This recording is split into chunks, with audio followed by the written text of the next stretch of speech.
Hey everyone, in this video we're going to take a look at this 2021 Jeep Wrangler Rubicon Unlimited 4xE. The 4xE is a new plug-in hybrid version of the Wrangler. It was introduced for the 2021 model year. So what we've got here is a 2-liter turbocharged 4-cylinder. That's the same engine available in the regular Wrangler.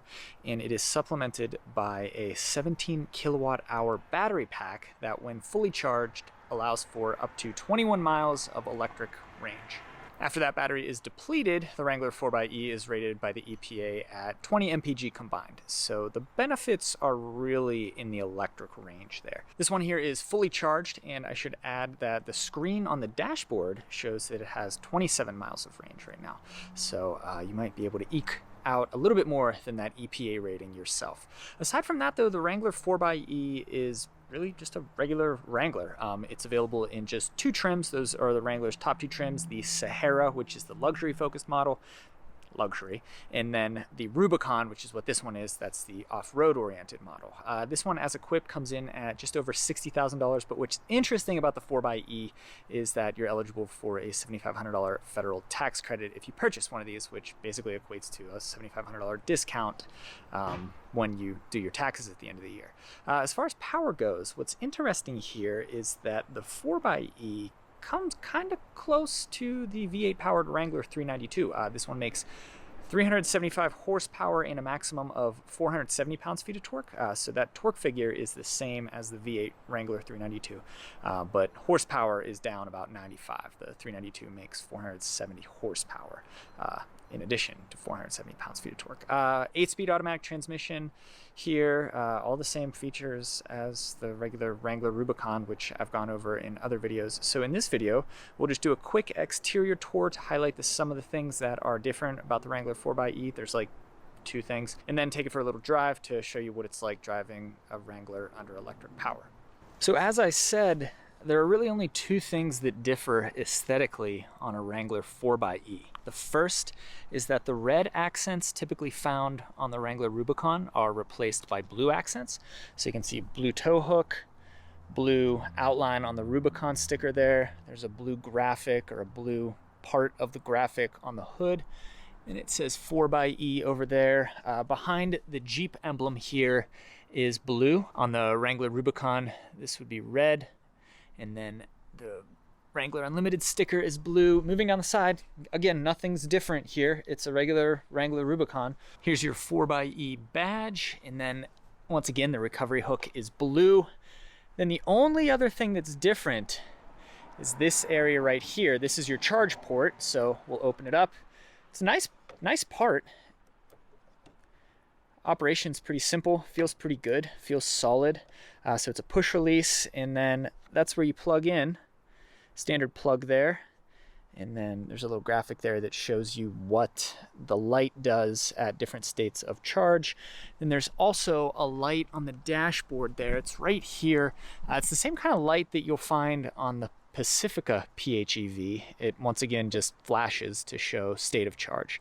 If you've ever charged anything like a portable lithium-ion battery, kind of the same thing. It lights up as the vehicle charges. So on a low charge, it shows 1 light of 5, and then on a full charge, it shows 5 of 5 lit up. Pretty straightforward there. We'll just take a look at the charge plug while we're at it. So that's in the back here. It's familiar if you've seen an EV charger before. So it says Jeep on one side and then Mopar on the other. Standard connection there. That's found pretty much throughout the industry now. And then that's the other part of it, and that'll light up as well to show you that you're connected.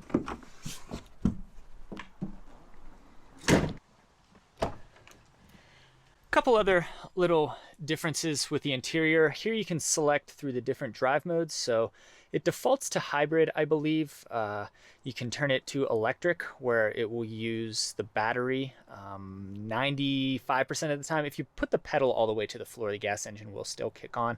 But for the most part, around town, you can get around on exclusively electric power if you press this button. And then e-save, that'll use the gas motor to charge the battery. So if you want to use gas for a while to build up the battery, go e-save there.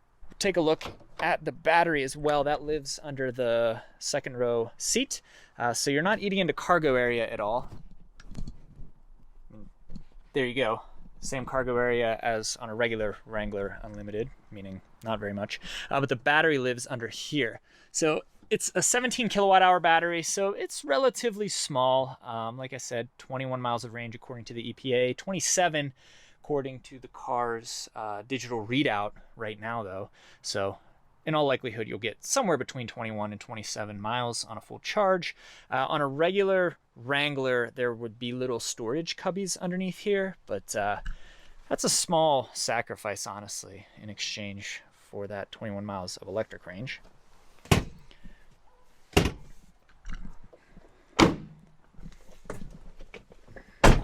Here's the window sticker. So this is a 2021 model year Wrangler Unlimited Rubicon 4xE. As equipped, it comes in at $61,265. But again, keep in mind that you'll save an additional $7,500 through a federal tax credit, and then you'll save whatever your state and local governments offer as well.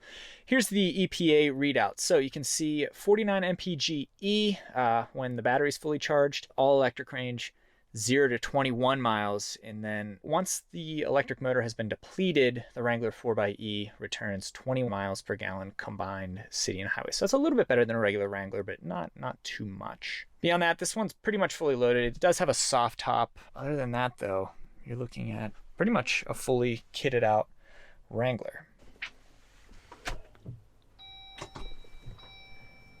So when you turn it on, obviously the battery powers everything, so the engine is not running right now. I did drive it around my block just now, so I lost 1 mile of range, but you can see right there it shows 26 miles. Then there's another readout right here that shows 26 miles. And then see, it defaults to hybrid mode, and the little hybrid button is lit up there, but we'll press electric. That'll change. Electric mode saves fuel for later use. And then e-save, it says e-save mode saves battery for later use. It gets a kind of unique transfer case. It has four-wheel drive high auto, so that kind of functions as an all-wheel drive mode. And then over here you've got your regular old four-wheel drive part-time, and then neutral, and there you can shift into 4 low. But you can shift between 2 high, which is like rear-wheel drive, like in a pickup, and four-wheel drive auto, which is like all-wheel drive or full-time four-wheel drive. Just like every other Rubicon, you've got front and rear locking differentials. You've got button activated disconnecting front sway bar. You've got all the different buttons that are pre-wired to ports under the hood for different accessories like lighting or a winch or an air compressor. Media, you get USB-A and USB-C plus an aux port. The window controls are on the center stack here. Everything feels pretty good. This one has heated seats and a heated steering wheel. Infotainment system's pretty good. Yeah, I've always liked this Wrangler interior. I think they did a pretty good job. At least this portion and this portion of the interior are pretty nice.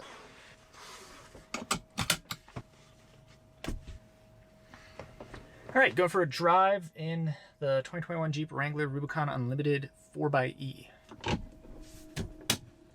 Like I said, we are going to start in electric mode just because I find that to be most interesting, and I think you will too. It's kind of surreal to drive around in a Jeep Wrangler under electric power.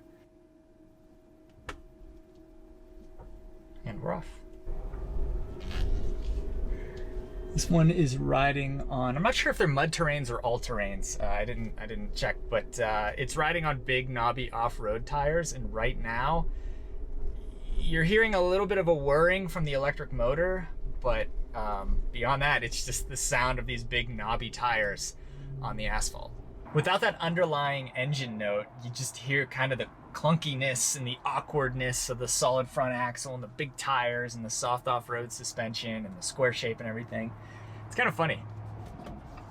So I'm gonna put the pedal all the way down here. It'll be under electric power at first, and then you'll hear that gas motor kick on. Electric. There's the gas engine.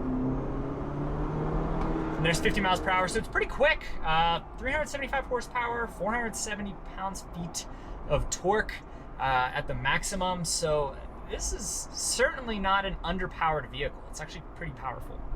Crazy, you still have manual seats in a $61,000 Jeep. Oh, but it's a Jeep. Yeah, but it's $61,000. It's a $61,000 car.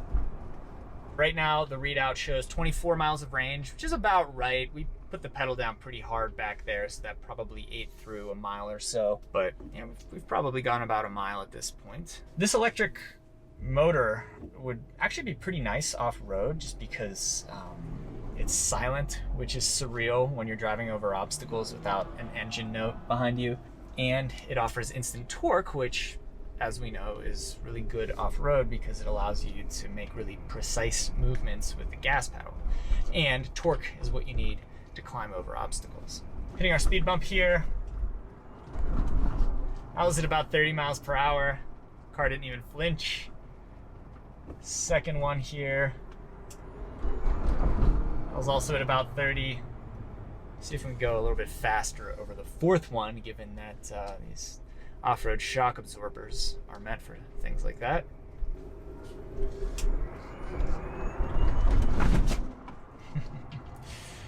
So we bucked a little bit. Felt like the back kind of started to lift, then snapped back down. That speed bump's kind of big though. Backup camera is really sharp, really nice. And there is a little noise that plays. I think it's probably an artificial noise when you're backing up, because otherwise the vehicle will be silent. So I can hear it now. I'm gonna put the car into park. Yeah, the noise stops when the car's in park. So it's only playing when the car's in reverse. Kind of like a backup beep, I guess. Anyway, though, there's your look at the 2021 Jeep Wrangler 4xE. If it were my money and I were buying a Wrangler, I would go with the 4xE, and here's why. When you price these out, you price out a 4xE next to a regular gas-powered Wrangler, in this case Rubicon. The 4xE comes in at about $3,000 more than the regular gas Wrangler. But factor in that $7,500 tax credit, and you're actually going to save $4,500 compared to a gas-powered Wrangler. For that, I think it's pretty compelling. Even if they were priced exactly the same, I'd still probably go for the 4xE, just because around town with 24 miles of electric range, I can do all my errands with 24 to 27 or even 21 miles, which is what the EPA says you get. For that reason alone, this vehicle is pretty compelling with this powertrain. And I did like the way it drives. It's quick. The instant torque is really nice. It makes good power. I mean, 375 horsepower and 470 pounds-feet of torque, regardless of how it's made, is a lot of power. And I'm sure, unfortunately, I didn't have a chance to get this thing off-road, but I'm sure off-road, the electric powertrain has its benefits as well, because you get that instant torque. It's easier to modulate power when you're trying to drive over an obstacle. And I think having an off-road experience without an engine note is really surreal. I actually had a chance to drive the electric Jeep Wrangler concept from the 2021 Moab Easter Jeep Safari. It's really bizarre to just hear tires and rock. There's no engine note when you're off-roading under electric power, and I think it bodes well for an electric future, because the experience is really different, really unique, and I found it to be really charming. I think we'll see a fully electric production version of the Wrangler probably with the next generation. It seems that this platform was probably constrained by its dimensions. They were forced to put the battery under the rear seat. It's only 17 kilowatt hours. There's not really space for a bigger battery than that with the current Wrangler platform, so I think it'll be a generation until we see a fully electric Wrangler. But as far as the 4xE here goes, I think things are looking pretty good for an off-road electric future. Thanks for watching.